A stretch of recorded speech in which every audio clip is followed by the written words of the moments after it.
So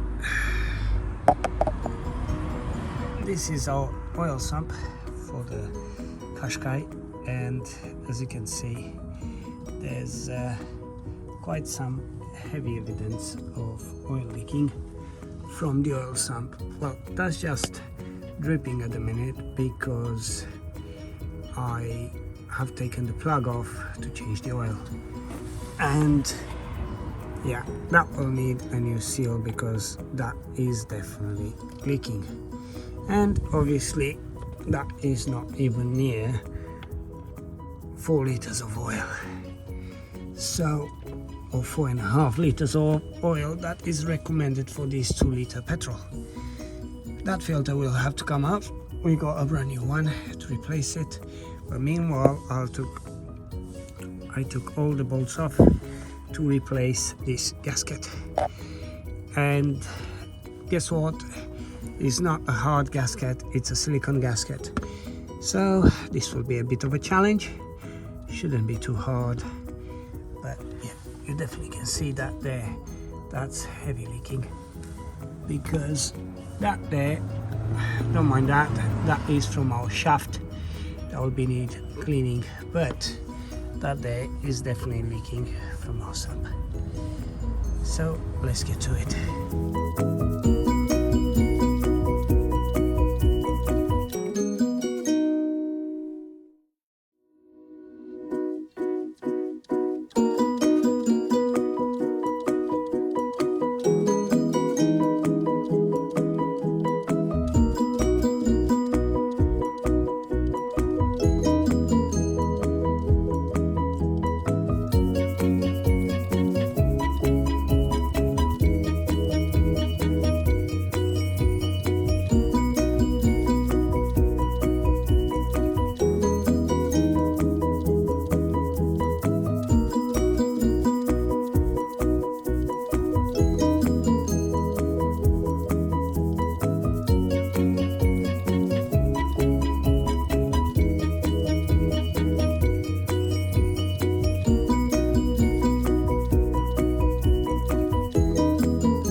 our drive shaft had to come out, and it made a lovely mess.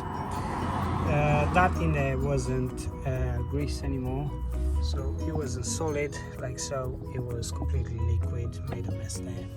It kind of took me by surprise. I was expecting to find solid grease like on this end, but that wasn't the case.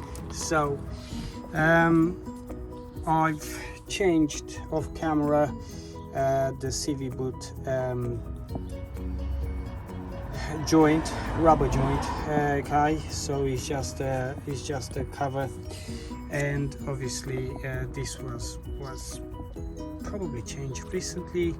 It's quite in good condition. I couldn't tell if it's brand new or not, well, brand new, saying that we got the car for nearly a year now, so yeah, probably changed just before we purchased it or something like that. When you do this, obviously if you do have to, everything comes from this end, so the end that's in there connected to the shaft that goes in the gearbox. So you have to take out this little spring out there, and everything else will come up, okay, including that one there. So they all come this way. Do not try to take that end out, because if you try to take this end out, you'll just ruin everything. You'll need a new shaft. There's no springs in there. There's just a big bearing that is completely sealed in there, so do not attempt to try on this vehicle to try to take it out. So everything, as I say, goes that way. You take that one off. This one with a rubber or plastic mallet, it easily comes out, and then this metal zip ties, they kind of springy, they have their own location. You can reuse them if you're careful when you take them out, and everything comes that way. Now obviously I will have to get my hands really dirty and get some of this stuff, which is like this, okay, so pretty solid, nothing like that oily gunk that came out of there, and fill that back in, put our shaft back, and start replacing our brakes and discs. Actually the easy jobs here is actually the brake and discs. Everything else, as you can imagine, all the bolts, yeah, they look a bit, you know, like they haven't ever been took out. The ball joints, they do look in good nick. There's no play in them, so that's fine. Obviously they're using Sash, I believe it's spelled, so this is pretty much, I think, on the same level with some standard Bosch. A lot of vehicles use this kind of a damper, okay. So we painted the caliper, make it look nice, done a bit of the greasing and taking all the gunk off the calipers. The same happened with the bracket as well. Let's see, where I placed the bracket. Oh, here. So the bracket has been painted as well. Okay, protected all these little ends here and all that, where you don't really want on the rubbers and on the pistons. So this is like where your caliper will move back and forwards on the disc, so you don't want paint on there. Other than that, it should be pretty straightforward from now. Really good mess. So I'll put it back again on a high speed and carry on with our build up.